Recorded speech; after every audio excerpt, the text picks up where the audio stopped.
देश भर से ऑक्सीजन, वेंटिलेटर बेड्स और कोरोना वैक्सीन की कमी की खबरें सामने आ रही हैं। इस कड़ी में हरियाणा में भी भारी मात्रा में ऑक्सीजन, वेंटिलेटर बेड्स और कोरोना वैक्सीन की कमी की खबरें सामने आ रही हैं। हाल ही में रेवाड़ी में ऑक्सीजन की कमी के चलते 4 मरीजों की मृत्यु भी हो गई। आलम यह रहा कि निजी अस्पताल और ऑक्सीजन की कमी के चलते कोरोना के मरीजों को एडमिट करने से झिझक रहे हैं। इसी के मद्देनजर हमारी टीम ने अंबाला जिले के सबसे बड़े निजी अस्पताल पार्क हीलिंग टच के मेडिकल सुपरिटेंडेंट से बातचीत की और स्थिति का जायजा लिया।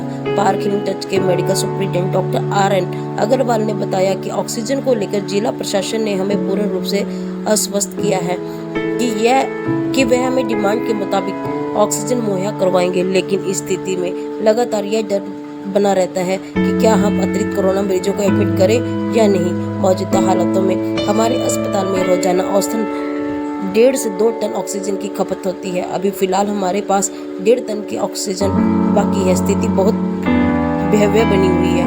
वहीं उन्होंने यह भी बताया कि रेमडेसिविर और अकबरी दवाई जिसको लेकर बाजारों में खूब कालाबाजारी हो रही है। ऐसी दवाइयाँ सिर्फ गंभीर स्थिति के दौरान मरीज को दी जाती है। मौजूदा समय में रेमडेसिविर का रिटेल प्राइस गवर्नमेंट द्वारा निर्धारित 3400 रुपये है, लेकिन यह मार्केट में 4800 रुपये में बिक रहा है। लेकिन अब जब इसकी खपत ज़्यादा होने लगी है तो 8 से 10 हज़ार रुपये में भी बिक रही है।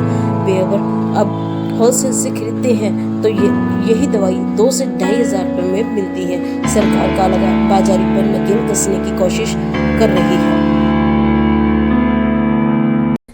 आज की डेट में रेमडेसिविर जो है, जो 22 तारीख को गाइडलाइंस इश्यू की गई है CMO ऑफिस के थ्रू, उसके अनुसार सिर्फ मॉडरेट और सीवियर केसेस में ही रेमडेसिविर को देने की सलाह है, और जिसमें 6 इंजेक्शन दिए जाते हैं, 2 पहले दिन और 4 दिन एक एक करके। और इस इंजेक्शन की कॉस्ट मार्केट रेट जो MRP लिखा है वो 4800 रुपीज़ है।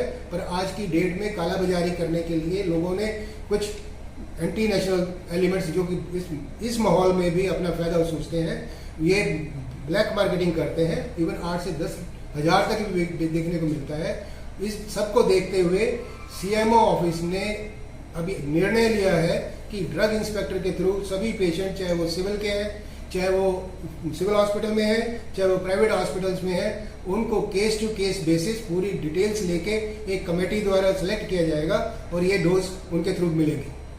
और एक्टम्बरा के लिए, जिसको हम टोसिलीमैब भी कहते हैं, दोनों मेडिसिन रेमडेसिविर और टोसी इफाई से या एक्टम्बरा इफाई से, वो दूसरी मेडिसिन जो बहुत कॉस्टली है और हर एक केस के लिए ना ही इसका कोई ट्रायल रिजल्ट्स बहुत ज़्यादा अच्छे हैं कि ये देने से बहुत ही फायदा होगा। इसलिए ये बहुत कम केसों में, बहुत सिलेक्शन के बाद, सीवियर केसों में जब सब बाकी सारी मेडिसिन फेल हो जाए तब देने के लिए सलाह दी जाती है।